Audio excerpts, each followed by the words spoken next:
नमस्कार दर्शक बंधु बुड़ीजीव कि ओडिशा बुड़ीजीव ओडिशा माड़ी आसुछि पानी एथर ओडिशा रे वर्षा नाही हेले ओडिशा एबे बुड़ीबाकू जाउछि पूरा बुड़ी जाई पारे अधा ओडिशा आउ एहाकू केही भी रोकी परिबे नाही। हां दर्शक बंधु हीराकुद को माड़ी आसुथबा क्यूसेक जल एबे ओडिशा पई विपद हेबाकू जाउछि जहाकू अटकेबा समस्तंक पक्षे असंभव अटे।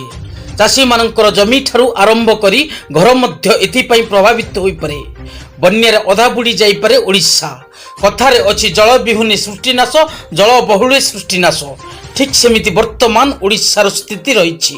ओडिशा पई विपद पालटिछि छत्तीसगढ़ रो कलमा ब्यारेज देखिबाकू गले ओडिशा रे मौसम वर्षा एते मात्रा रे होई नाही किंतु एबे ओडिशा को बुड़ीबाकू जाउछि बिना वर्षा रे ओडिशा रे एबे बन्या हेबाकू जाउछि कारण छत्तीसगढ़ रे वर्षा पई हीराकुद रे मध्य गेट खोला जाइछि।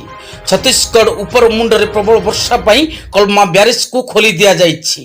मोट 666 गेट रु 64 गेट को खोली देइछि छत्तीसगढ़ सरकार जहा फल महानदीर तळमुंड आडकू माडी आसुछि क्यूसेक जल जेउथि पई हीराकुद जल भंडार जलस्तर दिनकू दिन बढ़िबार लागुछि आउ एहा ओडिशा पई नेही आसुछि घोर विपद संकेत। सबुठार बड़ कथा होउछि भली एथर मध्य बिना वर्षा रे हजार हजार लोके बन्यार शिकार हेबे कारण पूर्व वर्ष मध्य कलमा ब्यारेज तार गोटे गेट खोलिबा कारणरु बन्या आसीथिला ठीक सेपरी एथर मध्य निजर मनमानी करिछि छत्तीसगढ़ सरकार। दर्शक बंधु हमर एही वीडियोटी भल लागुथिले हम चैनल को सब्सक्राइब करी बेल आइकन बटन टी को दबाई रखन। धन्यवाद नमस्कार।